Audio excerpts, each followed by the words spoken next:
દાહોદ આદિજાતિ મ્યુઝિયમ ખાતે બાળ અધિકાર સંરક્ષણ આયોગના ચેરમેન ધર્મિષ્ઠાબેન ગજ્જરના અધ્યક્ષસ્થાને ભગવાન બિરસા મુંડાની 150મી જન્મજયંતિની ઉજવણી કરાઈ। દાહોદ જિલ્લામાં આદિજાતિ મ્યુઝિયમ દાહોદ ખાતે બાળ અધિકાર સંરક્ષણ આયોગના ચેરમેન ધર્મિષ્ઠાબેન ગજ્જરના અધ્યક્ષસ્થાને ભગવાન બિરસા મુંડાની 150મી જન્મજયંતિની ઉજવણી કરવામાં આવી હતી। ડીસી ઢોલ નગારા અને શરણાઈના સુરો સાથે મહાનુભાવોનું સ્વાગત કરવામાં આવ્યું હતું।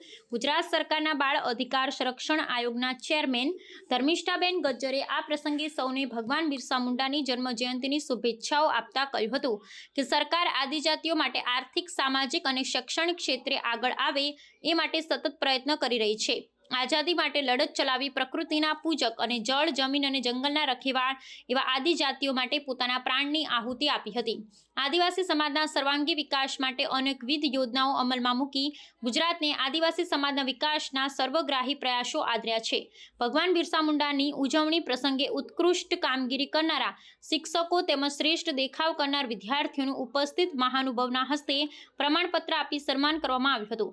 અંતે સૌ મહાનુભાવોએ ટ્રાઇબલ મ્યુઝિયમની મુલાકાત પણ લીધી હતી। આ ઉજવણી કાર્યક્રમ દરમિયાન કલેક્ટર યોગેશ નિરગુડે, દાહોદ ધારાસભ્ય કનૈયાલાલ કિશોર, દાહોદ પ્રાંત અધિકારી મિલિંદ દવે, નગરપાલિકા પ્રમુખ નીરજ દેસાઈ, નગરપાલિકા ઉપપ્રમુખ શ્રદ્ધા ભડંગ સહિત અન્ય પદાધિકારી, અધિકારી અને મહાનુભાવ તેમજ નગરજનો ઉપસ્થિત રહ્યા હતા।